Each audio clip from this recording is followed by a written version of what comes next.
Well, another US trading session, another all-time high for US markets. Good morning, everyone. I'm Michael McCarthy, CEO of Moomoo Australia and New Zealand.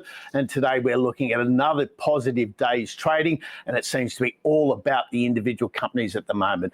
Earnings season is in full swing in the US, and it's just getting underway in Australia. And so the focus for investors is very much at the individual stock level. But before we sort of go to those individual stocks, here is the NASDAQ Composite Index, the broad measure, and very tech heavy, of course. And as you can see from this chart, that trend is in place and continuing. And last night's move was not spectacular. It was a fairly modest gain for the index overall, but it was enough to hit another record high for the NASDAQ. So we saw that strong performance across the board. We did hear from Verizon, the tech company overnight, tech telecommunications company overnight. Its shares were up 4% after reporting a strong quarter, and it does look like that is the tail of the tape so far. We've only had 12% of the S&P 500 companies report, but the reporting has been exceptional, and almost 9 out of 10 reporters so far have beaten analysts' expectations. And given upward earnings revision is the surest predictor of a stronger share price, it's no surprise that we're hitting those all-time highs on the back of those strong individual reports. Alphabet is coming up this week, and in a very earnings-heavy week, we've got a bit of a focus on Alphabet, the owner of Google, and Tesla this week, and their reports will come in on Wednesday and Thursday, respectively. They'll effectively, for Australia, come in the same session. Now, Alphabet shares rose last night, up by 2.8% ahead of that report, and it does look like expectations are high. It's an interesting situation given the sell down we saw from April around artificial intelligence and its threats to the search model that is core business for Alphabet. But since then, we've seen a share price recovery, and it now appears that analyst investors are less worried about that competitive threat, and we could see a stronger than expected quarterly earnings report on Thursday, one to watch out for. Yesterday, the ASX came under pressure. We saw a fall of more than 1% during the session, although it did rally slightly into the close to just 1% down.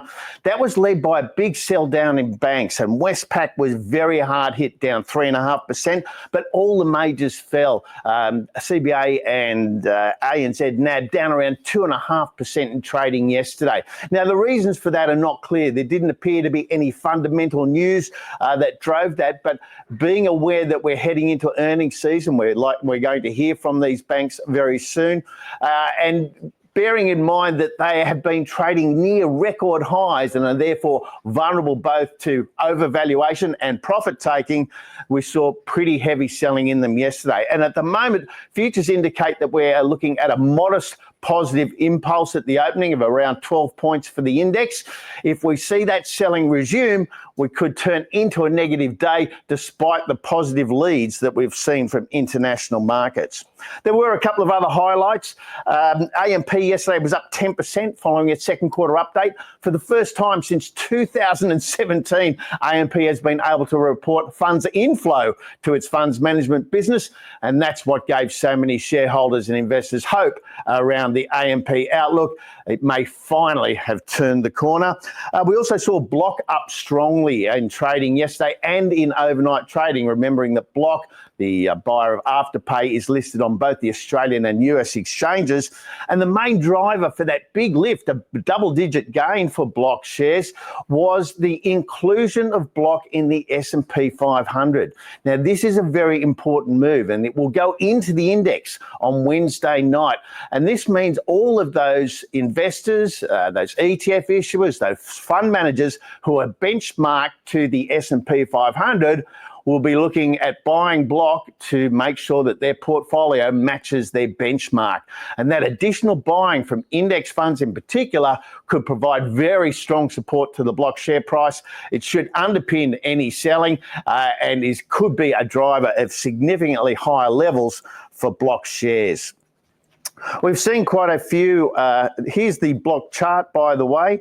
As you can see here, we've got some Very strong gains recorded in the last few sessions since that announcement, and that rather steep rise and the trend that's now in place could well continue on the back of that buying from fund managers.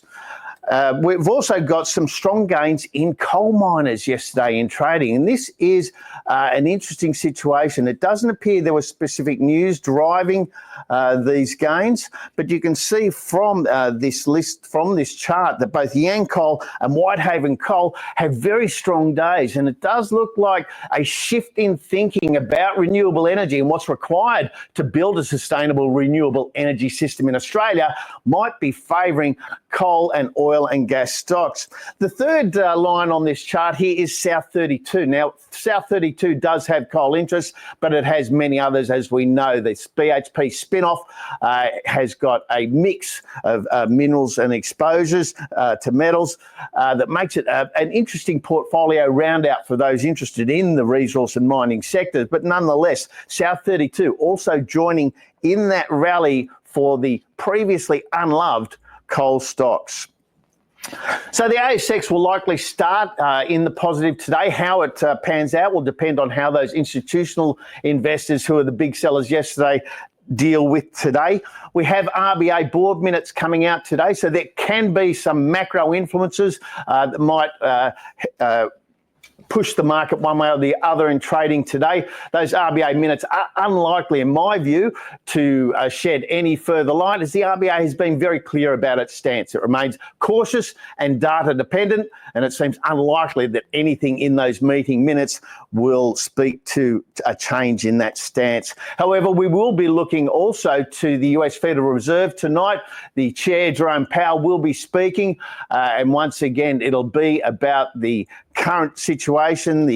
At the moment, the easing bias of the Fed is helping support share price valuations. If we see any dovish tone from Mr. Powell tonight, we could see an instant reaction in US markets.